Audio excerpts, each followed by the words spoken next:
Jacob Matheson vanished in 1997 while carrying a simple bouquet for his mother's birthday. Behind his disappearance was a man the town once trusted, whose hidden actions would later spark outrage. For 27 years, the truth lay buried, until a chance discovery unearthed a secret no one was ready for. But wait until you hear the shocking turn this story takes and how justice finally came after decades of silence.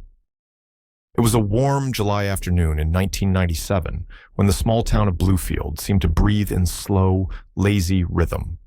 The air smelled faintly of fresh-cut grass and honeysuckle drifting from overgrown hedges. Children's laughter echoed faintly from a nearby park, but on Elmwood Street, there was only the sound of sneakers softly slapping the pavement. Jacob Matheson, 10 years old, clutched a handful of wildflowers so tightly that a few delicate petals had already been crushed against his small palm. His brown hair was tousled by the breeze, and his freckled face was lit with quiet determination. Today was his mother's birthday, and he had made up his mind. He would surprise her with her favorite flowers, white daisies he had spotted earlier by the edge of the old Harper field. Neighbors recalled seeing him pass by their porches. "Hi, Mrs. Grayson," he had called to the elderly woman watering her geraniums. She smiled and waved as the boy disappeared around the corner. It seemed so ordinary, so beautifully mundane, that no one thought to memorize the details. What was he wearing that day? A red t-shirt maybe, and shorts? Or was it the blue one with the faded cartoon character? Jacob's home was just 3 blocks away. His plan was simple: pick the flowers, run back, and present them with a grin. But for reasons no one could have imagined, those 3 blocks stretched into a distance he would never cross. When the sun began to dip behind the rooftops and Jacob hadn't returned, Rachel Matheson felt the first prickle of unease. She told herself it was nothing. Maybe he had stopped by his friend Tommy's house. Maybe he was playing tag and lost track of time. But as twilight settled and the street lamps flickered on, worry became a cold weight pressing into her chest. By the time the clock struck 9, panic bloomed in her like a wildfire. She called out into the night, her voice breaking against the silence of empty sidewalks. Doors opened. Neighbors emerged, concern etched into their faces. Flashlights cut through the darkness as people began to search. The police arrived later, asking questions that made Rachel's hands tremble. When did she last see Jacob? Did he say where he was going? Did he have enemies? Enemies. The word sounded absurd in the context of a boy whose greatest adventure was riding his bike to the corner store. In the following hours, Elmwood Street transformed. Police cars lined the curb, their lights casting eerie red and blue shadows on the familiar houses. Volunteers combed the fields, calling Jacob's name into the night. But the boy with the flowers never answered. And in the midst of it all, the bouquet of daisies lay forgotten, somewhere between where he had picked them and where he had been heading. Small white blossoms scattered on dry earth, as if even they had been too delicate to make the journey. Bluefield changed after Jacob vanished. At first, it was subtle, a faint sense of unease, neighbors checking their locks twice, parents holding their children's hands a little tighter on the way to school. But as weeks became months, the disappearance settled over the town like a heavy fog. People spoke about it less and less, not because they had forgotten, but because they didn't know what else to say. Rachel Matheson stopped leaving the house unless absolutely necessary. Her once cheerful kitchen, where Jacob would sit swinging his legs while she baked, now felt cold and hollow.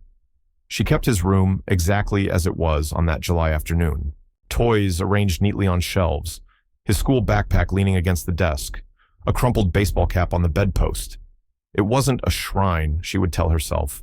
She was just waiting for him to come back. Her husband, Mark, coped in his own way.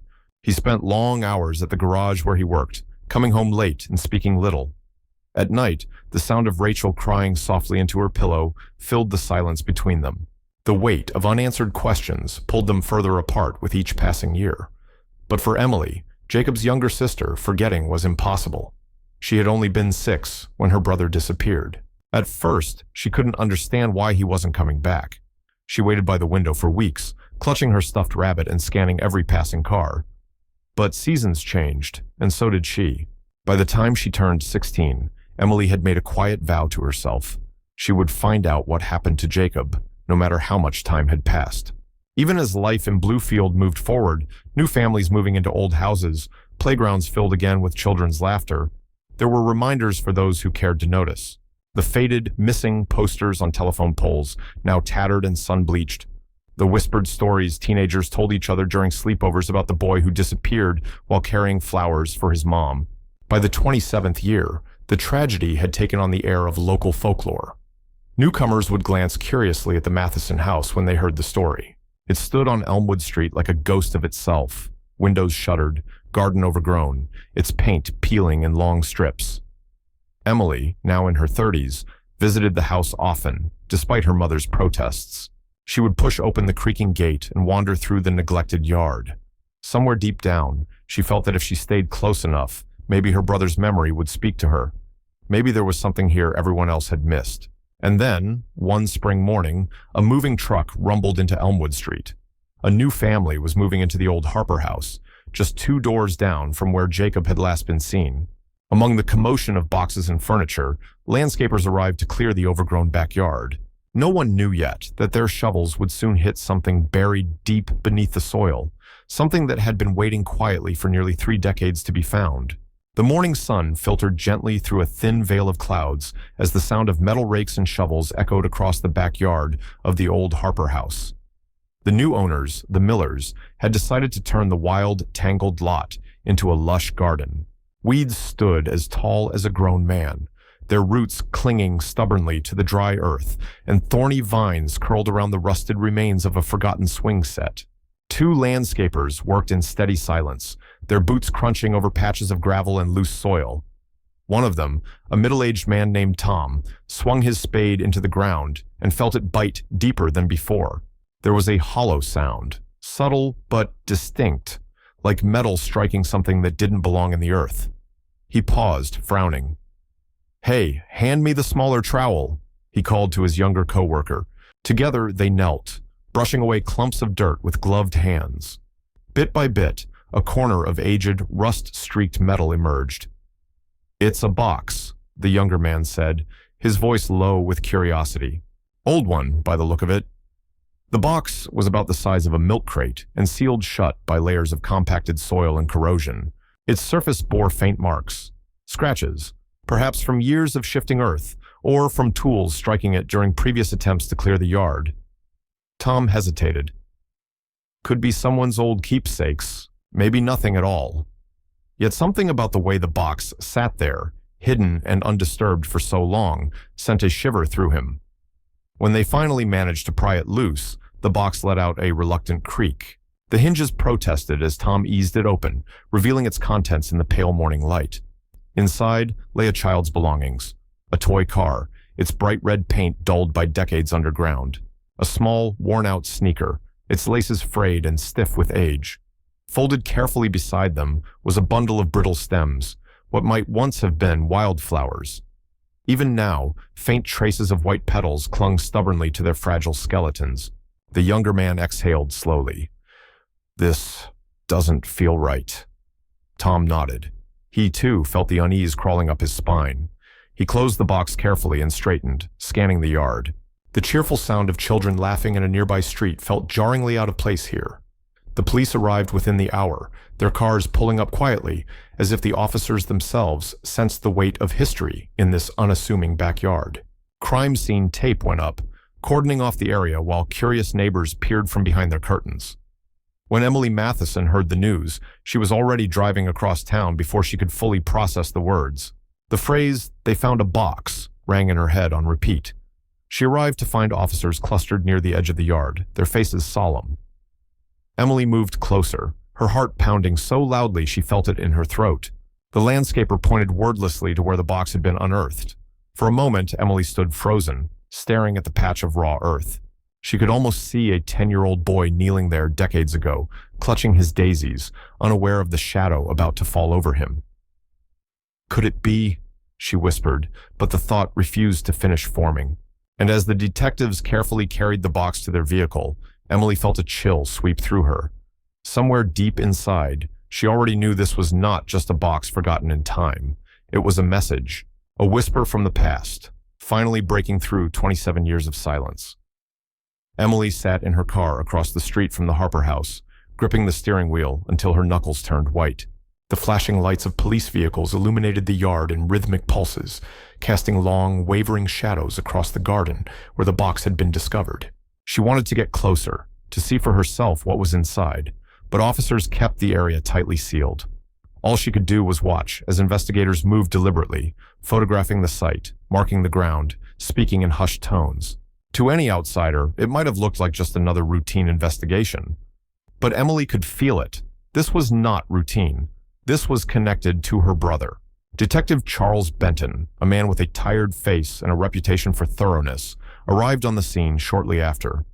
He crouched near the hole where the box had been buried, studying the disturbed soil. "It's been here a long time," he murmured to his partner. "Whoever put it here didn't expect it to be found." As the afternoon stretched on, an unsettling sense of familiarity began creeping through the neighborhood. Older residents gathered in small knots on porches, whispering among themselves. It wasn't just curiosity that kept them watching.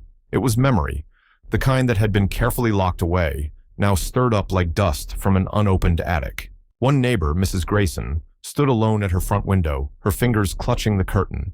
She had lived on this street her whole life and had seen Jacob on that July day in 1997. She remembered him jogging past with a fistful of daisies, his sneakers kicking up bits of gravel.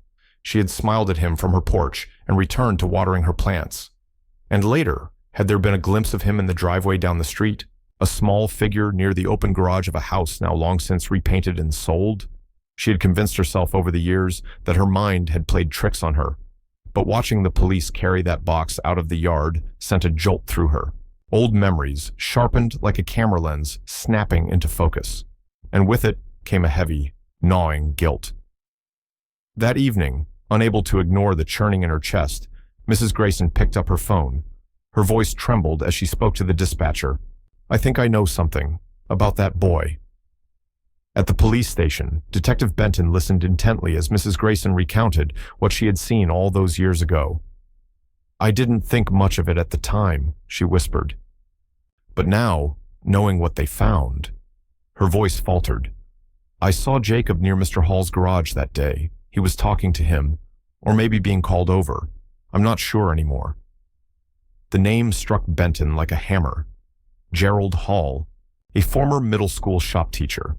He had left town in 2000 under a cloud of suspicion, though nothing had ever been proven. Benton's brow furrowed. Could Hall have been here that summer? And why had his name never appeared in the original investigation notes? Emily, pacing outside the station, felt the shift without knowing the details. For the first time in decades, the silence around her brother's disappearance wasn't static anymore. It was alive, humming with the vibration of a truth about to surface. Detective Benton sat in the dimly lit office, staring at the photograph from the case file. Jacob Matheson's smile seemed frozen in time, bright, hopeful, unaware of the tragedy that would engulf his family and his town. The pieces were starting to align in a way they never had before. Gerald Hall's name kept surfacing in whispers and old reports that had gone overlooked for decades. Benton had requested Hall's last known address from state records. When it came back, his chest tightened. Hall had been living only an hour away, in a quiet, rural community where no one would question a man who kept to himself. The knock on Hall's door that evening was firm but calm. Hall, now a stooped man with graying hair and deep lines etched into his face, opened it slowly. He studied Benton and his partner with a faint, unreadable expression. "Mr. Hall," Benton began evenly, "we'd like to ask you some questions about Bluefield, about July 1997. For a long moment, Hall said nothing. His pale eyes flicked to the officers' badges, then back to Benton's face. "I wondered how long it would take," he said finally, his voice gravelly from years of disuse. Emily sat in her car parked outside the station when the call came. Her hands trembled as she pressed the phone to her ear. "We've brought someone in," Benton's voice said, "a person of interest. His name is Gerald Hall." Emily's heart pounded so hard it felt as though her chest would crack under the pressure. For years, she had imagined this moment, had dreamed of shouting, demanding answers, demanding why. But now that it was here, her voice caught in her throat. Meanwhile, Rachel Matheson stood at the kitchen sink, staring blankly at the garden outside. She didn't answer Emily's first call, or the second, only when her daughter showed up in person, pale and out of breath, did Rachel turn with a weary expression. "They think they know," Emily said softly. "It's him. It has to be." Rachel shook her head, tears brimming in her tired eyes. "I can't do this again. I can't hear promises they won't keep." But Emily reached out and grasped her mother's hand. "This time is different." Back in the interrogation room, Benton leaned forward, his voice steady but edged with urgency. "Mr. Hall, we've recovered items from a box buried in Bluefield. A child's shoe, a toy, wildflowers. You were seen near the boy's last known location. Help us understand." Hall rubbed his hands together slowly, as though warming them against a fire only he could see. "He shouldn't have been there," he murmured. "He wasn't supposed to see, but he did." The words hung in the room like a gathering storm. Benton exchanged a glance with his partner. "See what, Mr. Hall?" Hall's gaze drifted to the floor. He didn't answer, but the silence spoke volumes. News of Hall's detainment spread quickly through Bluefield. The small town, long accustomed to burying its questions, now buzzed with renewed energy. Neighbors gathered in hushed circles, torn between outrage and relief. For Emily and Rachel, however, there was no relief yet, only an unbearable growing heat in their chests. Guilt for all the years spent not knowing, anger for all the birthdays, holidays, and quiet evenings Jacob had been missing from their lives, and a desperate need for the truth to finally step out of the shadows. The summer air hung heavy as officers gathered again near the old Harper house. Yellow tape fluttered faintly in the breeze, while a team prepared to break through the cracked concrete floor of the detached garage. Emily stood just outside the cordon, her arms wrapped tightly around herself. Her eyes never left the workers as they chipped away layer after layer. Each clang of tools echoed in her chest like a warning bell. Beside her, Rachel was still, her face pale, lips pressed together as if holding back words too heavy to speak. Detective Benton crouched near the growing hole, his flashlight beam catching on something pale beneath the soil. The team worked slower now, their movements careful and deliberate. Then one of them stopped. "It's a bundle," he said softly. Emily's breath caught. Her feet moved of their own accord until she stood at the edge of the tape.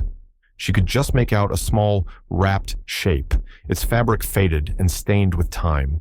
A glimpse of a tiny sneaker peeked from the folds. Rachel's hand found Emily's and held on tightly. Neither spoke. When the remains were lifted gently from the earth, the truth settled over the yard like a heavy fog. Jacob had been here all along, only streets from home. At the station, Gerald Hall sat silently, staring at nothing. "I knew they'd find him," he murmured to no one in particular. Emily's chest burned, not just with grief, but with anger too. Anger for the years lost, for the silence, for the cruelty of it all. But beneath it, a fragile sense of resolve began to take root. She wouldn't let Jacob's memory fade again. Rachel finally whispered, her voice breaking the hush. "Bring him home. Please, just bring him home." And as the officers carefully carried Jacob's remains away, the first drops of summer rain began to fall, darkening the earth where he had been found. A soft breeze drifted through the yard as sunlight fell over freshly turned soil. Where weeds and cracked concrete had once stood, a small garden now bloomed.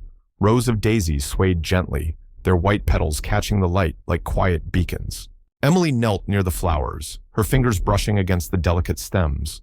She had chosen daisies for a reason. They were the same kind Jacob had picked for their mother that summer day so long ago. The memory of his small hand clutching a bouquet felt as close as yesterday. A handful of neighbors gathered nearby, their voices low. For years, Jacob's name had been spoken in whispers and what-ifs. Now they stood together, watching as his family brought him home. Rachel sat on a bench at the edge of the garden.